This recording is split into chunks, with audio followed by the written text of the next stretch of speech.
Hello and welcome to SB 664, Entrepreneurship Online for Winter Quarter 2019.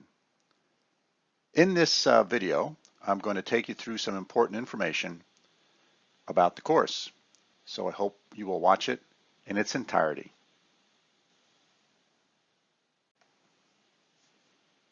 Hello again, and I'm Bela Musitz. I'll be the professor for this course. I am the David D. Ray Professor of Entrepreneurship and Innovation Practice in the David D. Ray School of Business here at Clarkson University. My office is at our Capital Region campus in Schenectady, New York, in room 224. My email is bmusitz@clarkson.edu, and my phone number is 518-631-9925. Feel free to reach out to me at any time for any questions or information you'd like about the course or anything else in general.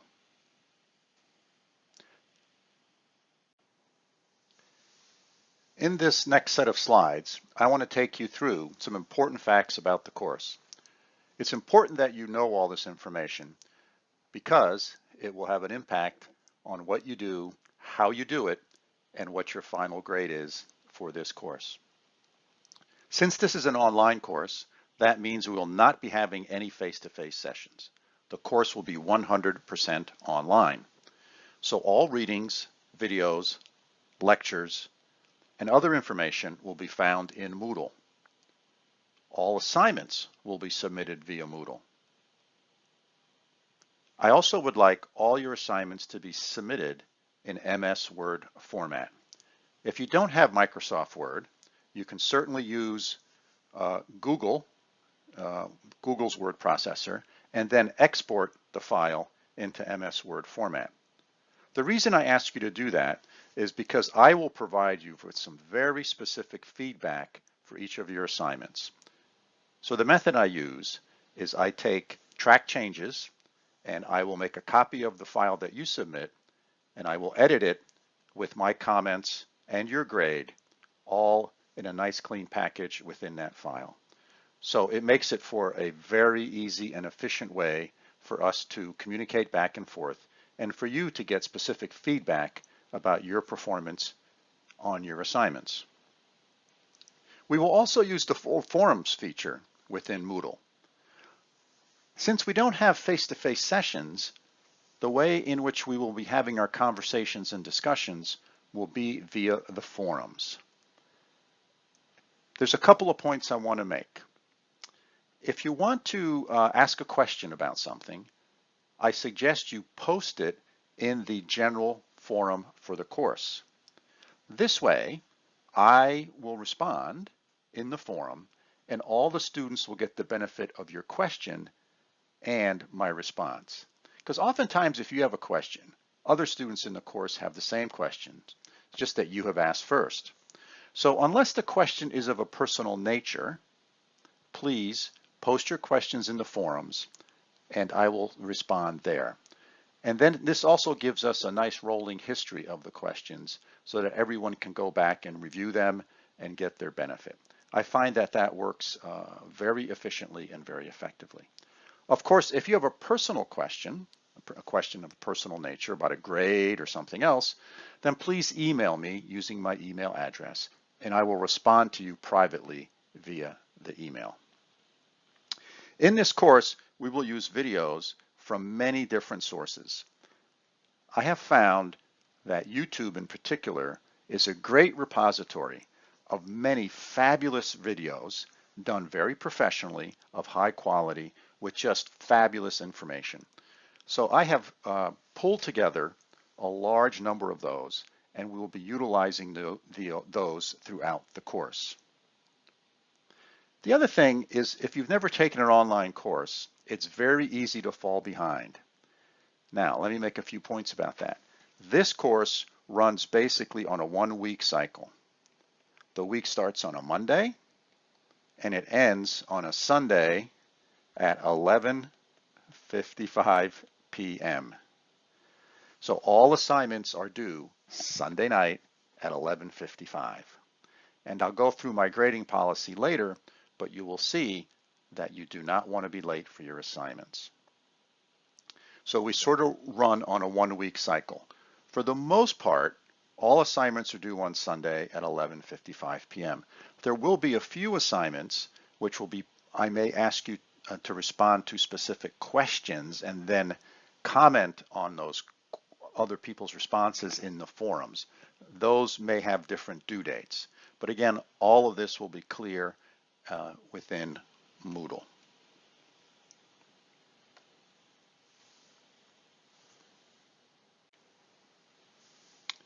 So given that this is an online course and we don't physically meet, office hours is a little problematic.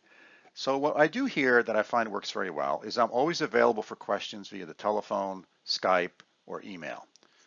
And if you send me something, and if you want to have a conversation, we can do it, either in email, on the phone, or via Skype. I'm certainly happy to meet with you in person at the Schenectady office, and that works very well for me. We can set that up. So I'm trying to be flexible as I can here. And let me mention one more time, if you have any general questions about the course, please always submit them to the course forum. Now, participation in an online course. It's anticipated that each of you will spend somewhere between 9 to 12 hours per week in total working on this course. You will see that for each week there's probably an hour or two of some readings, maybe an hour or two or maybe more of some videos to watch or listen to. And there's also some assignments to do, which will probably take you an hour. Whenever I have a video in a course, and I use podcasts as well, so some are video format, some are audio format, and I always put the time or the length of time of that particular video or audio file is, so you can sort of plan ahead as you look at as the week rolls out. Your participation in these course activities and the forums is really important for you to get a good grade. Since I don't get to see each other in class, participation and conversations and discussions are an important element of graduate work. And so the forums is how we do that. And your written assignments will also be another area where you do that. So again, think about the forums. Hopefully you've used them in the past. If you haven't, there's some good tutorials within Moodle on how to do them. And it may take you a forum or two to check it out. If you want to do a practice post to a forum, feel free to do that. Just label it as a practice post and you'll see how things go. It's pretty simple. So there are no prerequisites for this course, or no formal prerequisites, I should say.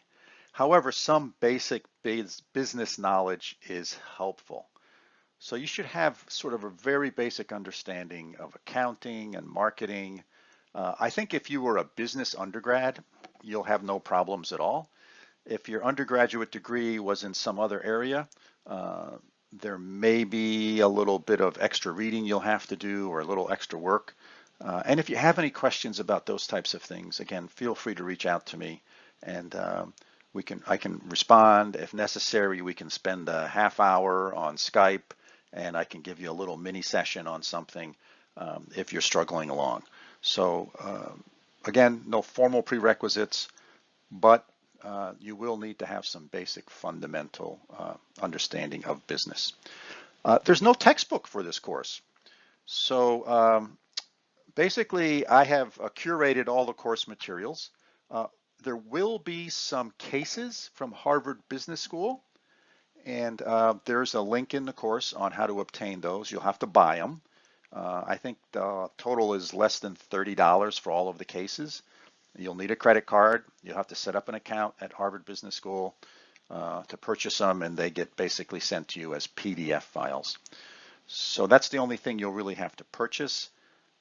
And all the videos, etc., and other materials I use are generally available for free. So I try to keep the cost down. The details for the Harvard course pack will be in Moodle. Now let me just say one thing. I got asked very recently, a couple of weeks ago to convert this course to online. So quite honestly, I'm scrambling a little bit and trying to put all of this together. So unlike most of my courses where I have everything done before the first day of the class, I'm converting stuff as we go along. So some of these things may get released piecemeal, and I may not have all of the courses that you'll have to buy on day one because I haven't finalized things. Some courses work better for an in-class discussion than, or excuse me, some cases work better for an in-class discussion than doing something online. So I may be making some adjustments there. So just bear with me as some of this stuff rolls out. And you may have to make several piecemeal purchases for the cases at Harvard, but the price is the same. There's no volume discount or anything. So it won't really matter, hopefully. So for course outcomes, I'm really looking for a good wide range of things here. And I'll let you read this. I'm not going to dwell on it and read it to you. But here's my fundamental summary of what I want you to be able to do at the end of the course. For many of the things we do, there is no right or wrong answer. Oftentimes in business, there is no right or wrong answer. There are various different answers. And what I'm looking for is not the answer that you select, but I'm looking for how you got there, how you figured out, and how you came to your conclusion. So what I'm interested in is your conclusion and then the supporting facts and analysis and critical thinking that went in to your arrival at that position or conclusion. That's what I'm really looking for. So don't fret over did I get the right answer or didn't I get the right answer. I don't think in any of the things we do there's a right or wrong answer. There may be one case, I think, where there's a little bit of accounting that you have to do where there is some right or wrong numbers. But other than that, it's about your opinion, the facts and figures that you used to come to that opinion, and then how you support that opinion with evidence. That's the real fundamental thing I'm looking for. Please read the other things on this slide because they'll give you a little bit of more detail, but I'm not going to read them to you. So here's the learning approach. It's going to be basically discussion-based learning. We're going to be using cases that are real world. All the cases I use are actual companies. They're not made up. We're going to have a large number of videos and podcasts that are fundamentally either interviews or talks by some of the names you'll recognize. And I find that these individuals can do a much better job at communicating their experience, and students can relate to them. It's a lot better than me trying to regurgitate that information. So I have the sources and we use them. You'll also see that all of these videos or podcasts that I use, they're all up on YouTube, as is this video that you're watching right now. I post everything on YouTube and I have all the links to YouTube, or for the podcast, they're on Stitcher, or you can find them on any of the, typically the podcasting systems if you like to use a different one, if you just search on the name. So the reason I do this, and even putting like this lecture up on YouTube, is that it makes it accessible to you at any place. I realize several of you are working professionals, you have other lives, and the beauty of an online course is you can consume the material at your pace and on your schedule, at least within the 1 week schedule that we allow for the things that we do in this class. So I hope you appreciate that and it works well for you, and trying to give some extra flexibility into how you can consume the information. Another thing is, this is really a course about discovery, and it's discovery for you on trying to understand the entrepreneurial process and the skill set that goes along with being an entrepreneur. And is it right for you? Entrepreneurship is a relatively new sort of study of this, And not everyone's an entrepreneur. Not everyone should be an entrepreneur. Not everyone should be, uh, and that's fine. It's just like not everyone's a musician. Not everyone's an artist. Not everyone is an accountant. So this is just trying to expose you to some of those things. Now, I will say, years ago, or not that many years ago, everybody thought about entrepreneurship as starting your own business. And what has happened is larger corporations have discovered that hiring individuals with entrepreneurial skills is very important in helping them remain competitive. So large corporations are now very much interested in sort of the entrepreneurial mindset and the entrepreneurial process. So unlike years past where they sort of shunned away from hiring folks with entrepreneurial skills because they thought, well, they're going to come work here for 2 or 3 years and then they're going to leave, start their own business. Progressive companies are realizing that entrepreneurial skills are really, really important. We're also going to have a project in this class. It's going to require some field work, meaning I'm going to actually ask you to go out and do a little field trip, and that'll roll out in week number 2, I think it is. So I think it's pretty good. I want to say this one more time because I really think it's important. Critical thinking is one of the key elements of this course.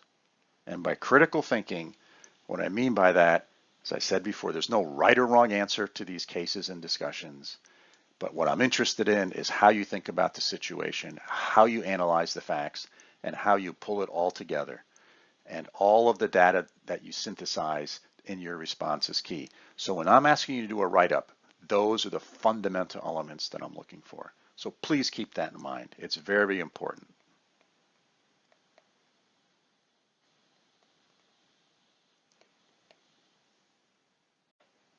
Okay, let's talk about assignments. So assignments are really important. Like I said, most of them will be due on Sunday night at 11:55. Why might you ask at 11:55 p.m. as opposed to midnight? Well, one year I made them do midnight, and midnight is confusing. When does midnight Sunday happen? So to clear up any of that miscommunication, I make it at 11:55 p.m. Sunday nights, and I think that's pretty clear. So now, don't be late on your assignments. Here's how it works.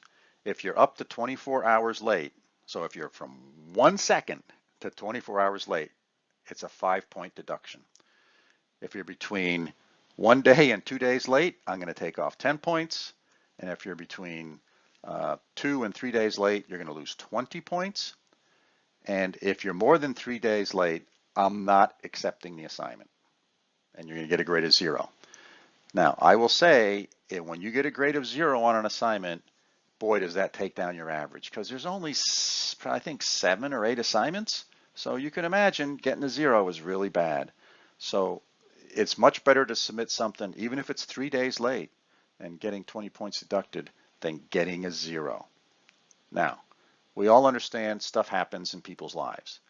So please contact me prior to the due date and let me know if your assignment will be late. And if you have a justifiable reason, I'm very reasonable about these things, and we'll make accommodation for it. However, number one, this can't be a recurring occurrence very frequently for any one individual, and this is 100% at my discretion. So ideally what I would like from you is getting to know in advance. Like, let's say you know you're going on a trip to Europe, or you're going someplace you're not going to have good internet connection for a specific week. Let me know that in advance, and I'll make arrangements, or together we'll make arrangements to get around that. So there won't be any issue. What I don't like is when you tell me when the assignment is 2 days late, when you hand the assignment in 2 days late and you give me the reason why you handed it in 2 days late then. That I am much less reasonable about. So pretty simple, easy rules. If you follow them, everything will be just fine. But I got to do this because it's just, and, oh, one more important thing. Make sure you submit all of your assignments via Moodle. Don't email them to me unless for some reason Moodle's broken and you can't submit it. That has happened in the past, and then just email it to me. And when I get an email, it's got a timestamp on it. But Moodle also timestamps everything, and so it's a very good record of when you submitted it. And as I mentioned before, I will make a copy of the file you submitted. I'll put comments in the file, and I'll send them back to you via Moodle. So that's how they're going to come back to you, with my comments and your grade, so you'll know what's going on. This works really well, and I have found it. I've been using this process now for, I think, 4 years, and it works great. I put together a list of my favorite podcasts, or at least I should say my favorite business podcast. I've been listening to podcasts probably for 5, 6 years now. I'm a runner, so I run typically an hour a day. So it's a great way to fill that time and also learn some stuff. I also have a fairly long commute, so I use it for that. I use it for when I'm on airplane rides or I'm driving around in a car, whatever. I've really gotten hooked on podcasts. I've gotten so hooked that I actually started a podcast of my own. A colleague of mine from Clarkson, who left Clarkson a little over a year ago and is now at a university in Munster, Germany. His name is Mike Wasserman. He and I started a podcast. The name of the podcast is The Unconventional Path, Secrets to Igniting Your Business with Bela and Mike. So I'm going to do a little shameless plug for it. Think about it as conversations and interviews with entrepreneurs you've never heard of before who have built successful businesses you have never heard of before. Fundamentally, entrepreneurs we can all identify with. Lots of times when you watch an interview with Mark Zuckerberg or Steve Jobs or any of these famous entrepreneurs, you think to yourself, or at least I think to myself, that's kind of out of reach. Not only are those people really smart, also they got really lucky. And I think about, gosh, there's so many other businesses around that people have built through hard work and dedication, and they're very successful, but we fundamentally never heard about them. So that's what this podcast is sort of about, and you can find it on iTunes, Stitcher, kind of all of the podcast distribution systems. Another great one is The Marketplace with Kai Risdahl. This is a daily podcast. Comes out every day, kind of talks about what's going on in the marketplace. Revisionist History with Malcolm Gladwell is just a great podcast that talks about various different things that have happened in the past. And I don't know if you ever read any books by Malcolm Gladwell, but he always has a sort of unique perspective on it, and I find it very opening. How I Built This with Guy Raz is a great podcast. He interviews kind of big name entrepreneurs and who kind of talk about their journey. It's really good. You could kind of think of the podcast that Mike and I do as the mini version of How I Built This with entrepreneurs you haven't heard of, and Guy Raz does the version where it's entrepreneurs you have heard of. Reid Hoffman or Masters of Scale is very similar to the Guy Raz podcast. Freakonomics is another great one by Stephen Dubner. It here again kind of looks at things in life and in business, applies some science to it and some economics to it and some number crunching, and it's a great thought-provoking one. Open for Business is actually I have the first season of Open for Business actually in Moodle, and I thought they were so good. They talked about a lot of key topics. So the first season is in Moodle. I dish it out 1 episode per week. There have been at least one other season in the podcast that you can consume that as you wish. Trailblazers is another one that sort of talks about companies that people have started that is interesting. Business Wars, and that's an interesting one where it kind of talks about, Coke versus Pepsi, for example, or, Ford versus Chevy. It talks about these various different companies, mostly big names that we've heard of, and sort of how they came about, how they competed, and sort of the lessons learned. I find it to be pretty intriguing.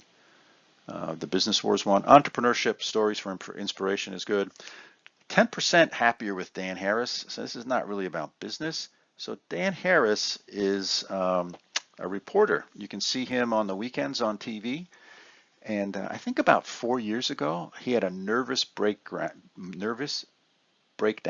live on TV. So he's like an anchor on one of the Saturday morning news shows. And he had a nervous breakdown live. And as a result of that, he wrote a book and he started meditating. And I'm not a big meditation guy, but I find it to be an interesting podcast. And This Week in Startups is another good one. So if you're interested in podcasts, great. This is a good place to start. And if you're not, that's okay too. But you will hear about a few of these that I've built into the course, and that's the Open for Business one.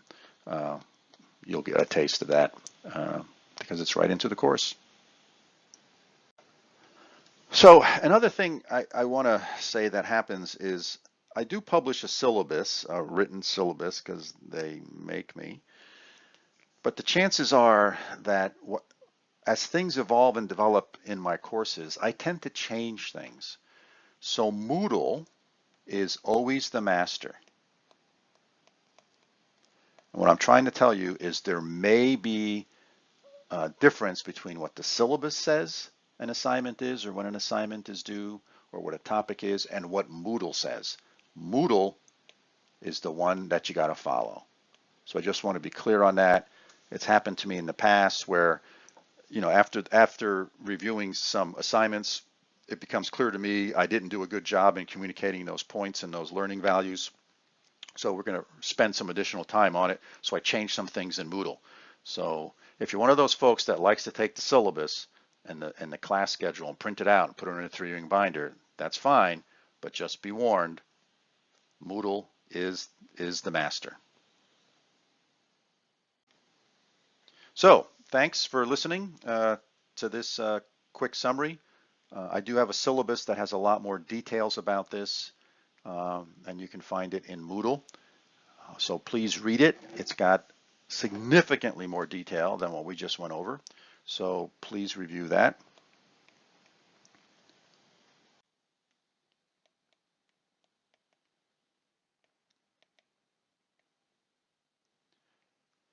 And again, if you have any questions, feel free to reach out to me.